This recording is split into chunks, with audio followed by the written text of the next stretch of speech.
First generation Mercedes ML W163 lift points. These are the lift and support points for the W163. This top shows the front lift point. You can see it's on that frame member.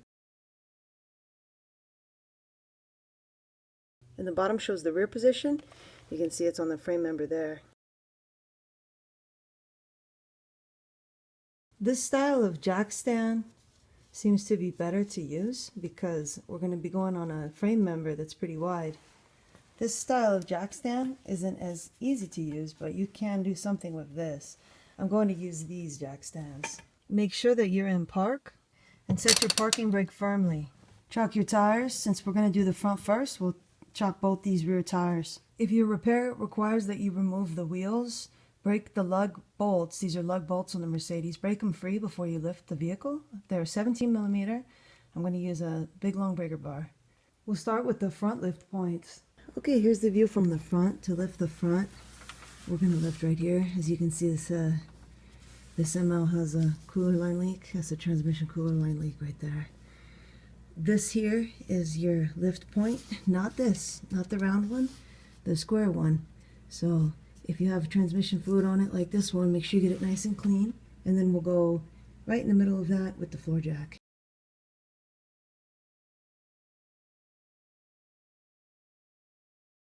Okay,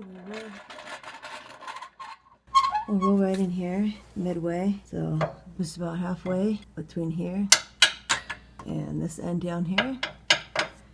Go right in the middle. If you have a ML500, it'll probably be a lot lower than this 350, depending on what kind of wheels you have and whatnot.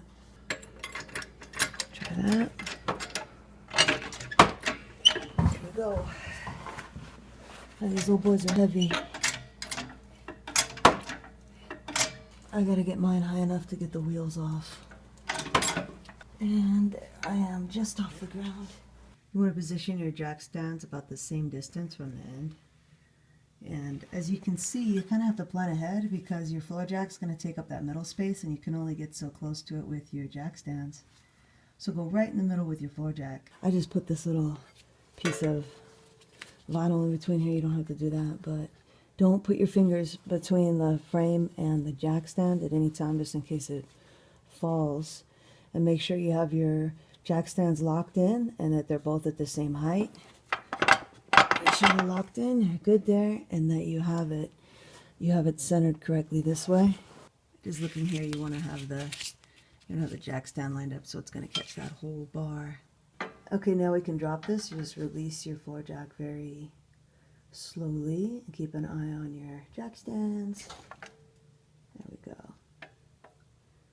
Alright, and now you can see there's nothing on the floor jack. Safety first. Let's go back up with it. So we have 3 points.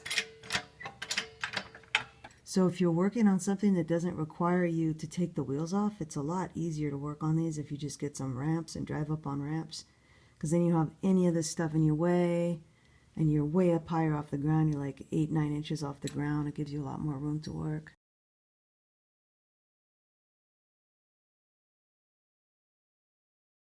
Now for the rear. Chock your tires. Here we are in the rear.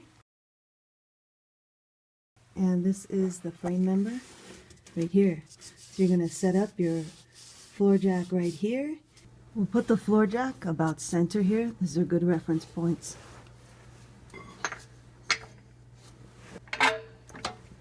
Make sure that I'm on there right. I'm a little too far in. Pull back just a little bit.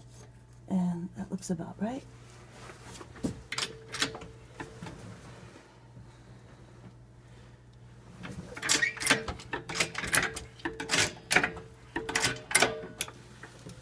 MLs are very heavy. Okay, that's good. Now I'll slip my jack stands in.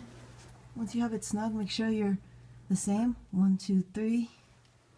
And on this one, 1, 2, 3. You don't want it to be crooked. Okay, make sure that you're good and centered, and then we'll just drop it real slow.